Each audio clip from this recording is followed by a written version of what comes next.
Good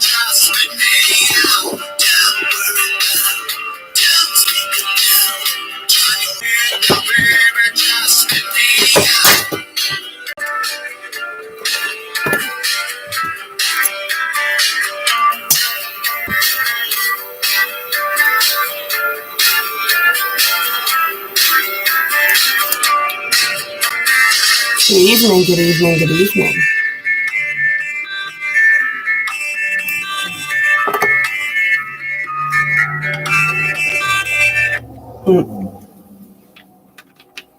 Oh, love that card.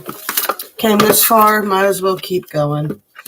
Good evening, y'all. I went to try to do something outside earlier, but then it started raining as soon as I went to do it. Of course, there's a train coming through now.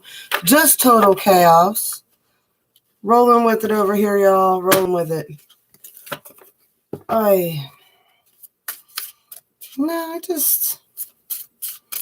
It's late night. I got me one of those cocktails in the cans. You know, that stuff that tastes like high school. And I just figured with some energy that we can work with. Mercury's direct. All the planets are direct. I realized in my cheat sheet over here for this year, I did not put Pluto's retrograde, which will begin in April. So it'll be April 27th and then May 23rd and then May 29th. And then everybody starts the new retrograding cycle. So that is how people like the Leo King and everything can keep it interesting every year, because every year we have a major retrograding cycle. So enjoy it when all the planets go direct, because that is actually a little bit rarer than retrogrades.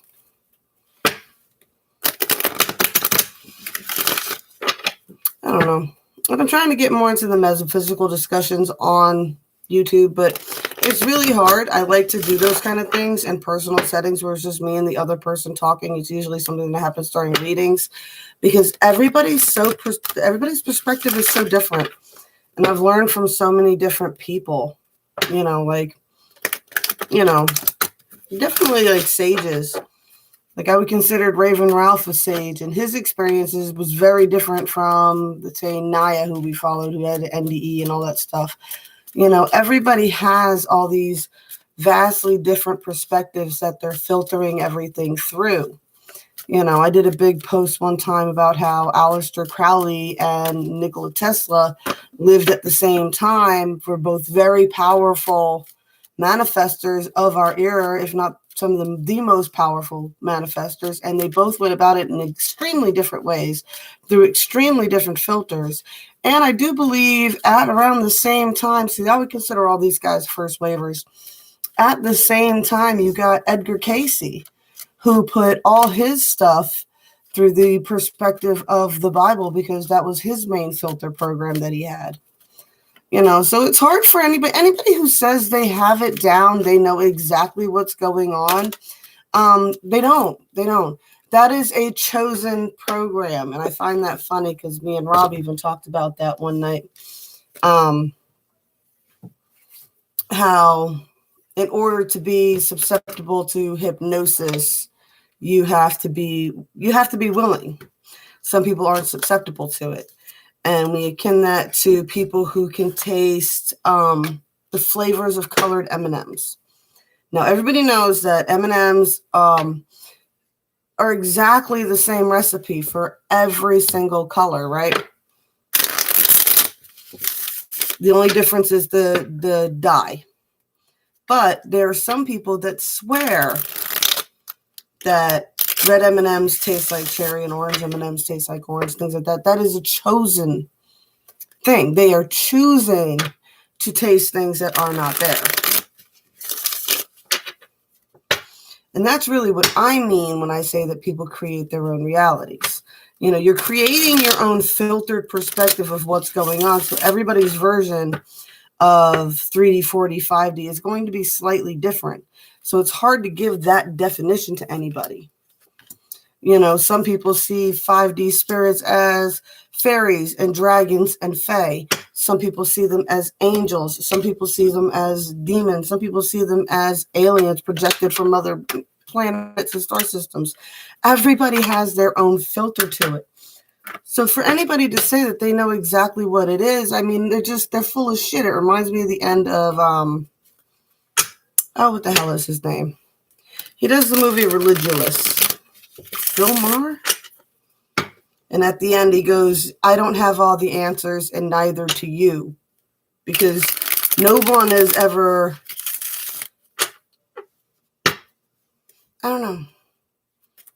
successfully crossed over and then come back.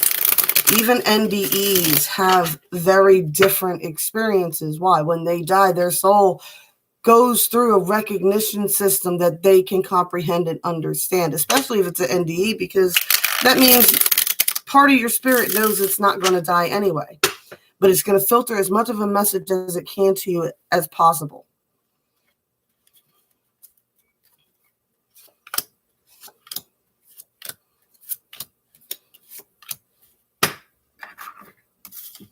I don't know if that's making sense to anybody. Give it a like if it is.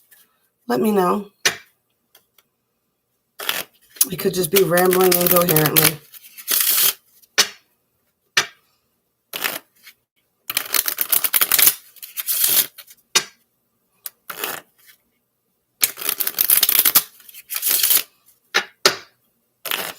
All right.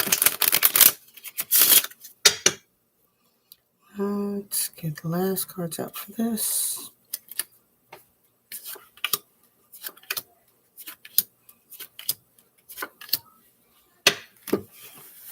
All right.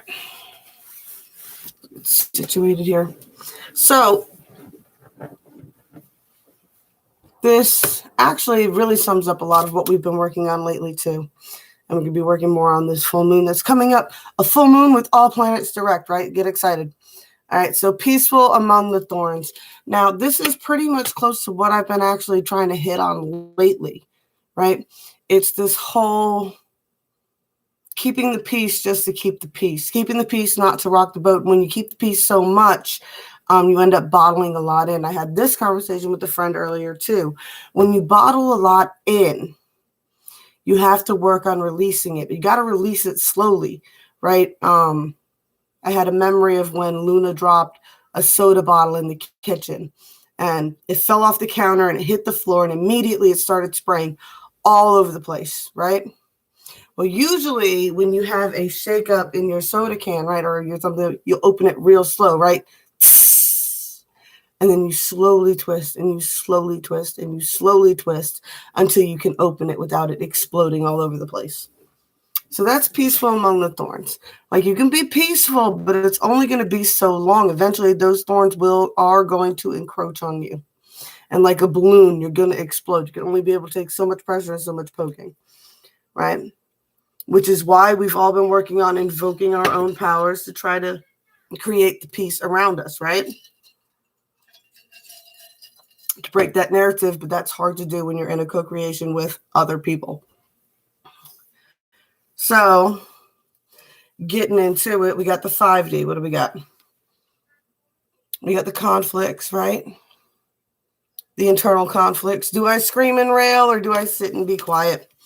We've got the Jack of Wands in this one. What? Passion and dealing with your shadow self in the back there. 2 of Cups.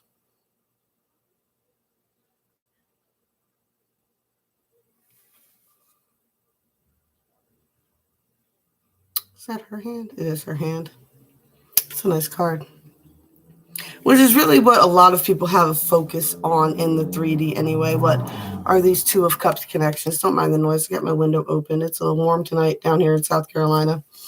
Here we are again, still conjuring, still invoking, trying to invoke our power to somehow balance out these conflicts between conflicts of shadow and that 2 of Cups, right? 8 of Pentacles, while still working on these skills, right? I don't know anybody who's actually mastered all these skills. I don't care who they are. I don't know a single person who has mastered all these skills and never slip up at any point, right? Not a single one. Everybody will admit to having those days where they're more triggered than others and things of that nature. So don't beat yourself up on it, right? That is all skills we are all still working on, definitely in the 3D. On the 4D, I get the Magician reversed, which is that's why there's a lot of this going on. Really trying to tap back in, I feel, by really tapping into actually going through the physical 3D motions of it, but you're still not quite funneling all the way through, right? You got a lot of worry, which is a blockage, some cycles that do need to be completed out, right? You are still guided. You just have to figure out how to juggle new things and new information. A lot of it's new information, and and everybody struggles with that, right? You'll have a certain way where you're thinking it's like everything will make sense and it'll be going in a certain direction, and then boom, something comes and throws it off. Now that happens in everything, in all science, right? Even in the theories of gravity, you hit relativity. It's like everything has to work out. The math has to make sense, right?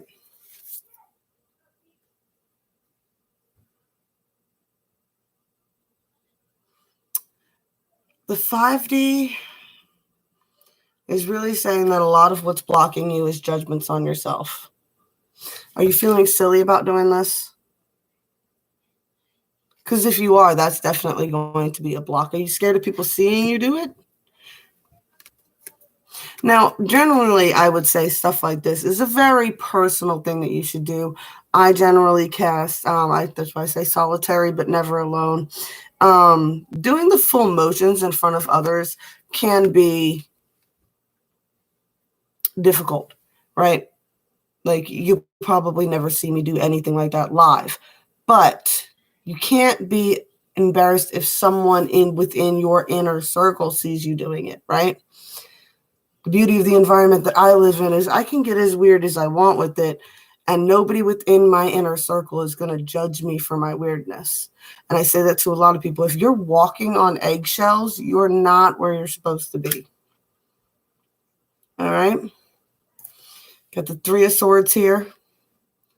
And just a lot of heart being pulled in different directions. 4 of Pentacles, stabilizing what to be generous with and what to hold on to. Remember, you can give, but never give more than you can handle giving. Don't put more on your shoulders than you can possibly handle to take. Never give till it's a detriment to yourself. And I know that's hard.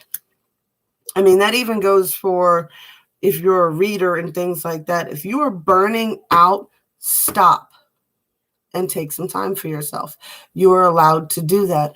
That's one of my biggest things and why I never want to be big on YouTube. But I never want to be a slave to giving to this system. I never want to be dependent on it, quite honestly. I don't want to be a slave to anything, honestly. Right? Fate and fortune are still pulling everybody. We're still being pulled in a positive direction.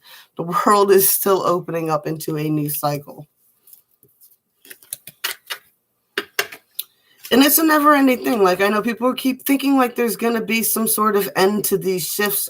That's not how it works, man. It's going to take... We've been shifting into the age of Aquarius for, I would easily say, at least 50 to 100 years. And it's going to take us 50 to 100 years to finish shifting into it. Everybody from the beginning of the cycle has to be dead before it to finally finish out and for things to go on. Why? Because people hate change, and the old people holding on to change right now have to phase out. The ones that came here to create change, they have to phase out so that they can become spirit guides for the generation that will create the change. And creating change will start very slowly. It'll start with things like right now, the things that are going on in Texas. We did a capitalism experiment in Texas where we decided that we were going to allow Texas to be off the federal grid. And because they were off the federal grid, they were able to make up all their own rules. And in their own rules that they were allowed to make up, they allowed the companies to decide whether or not they wanted to weatherize utilities. And those companies decided that that would hurt their bottom line, so they didn't. So now here we are.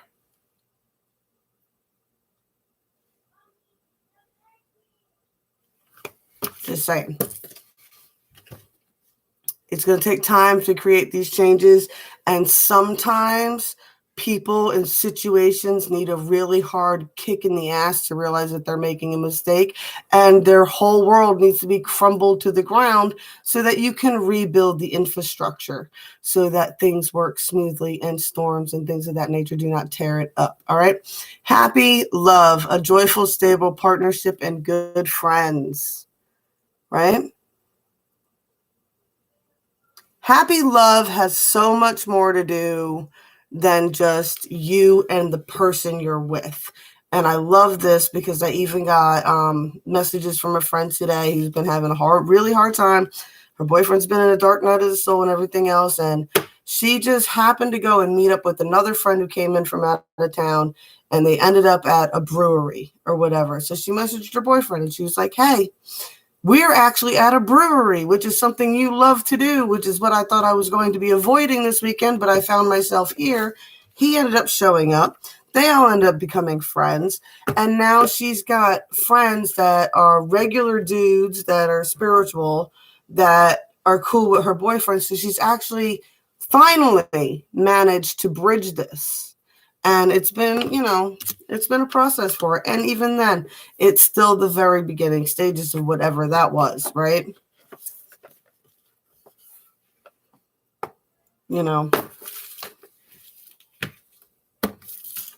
Change can happen. People can adapt. Things can change. But you got to give people time to adapt and to change, man. I mean, it's not an easy process. People need space. People need to feel like they are not being spied on all the time. Things of that nature. Yeah. All right, y'all. That's all I had time for tonight. I just wanted to come in here and do a quick thing. Rob should be home any minute now. I love y'all. Blessed be all those who walk those weird and windy paths with me. I love y'all. And hopefully I'll catch you in the morning. But if not, at least I got this one done tonight.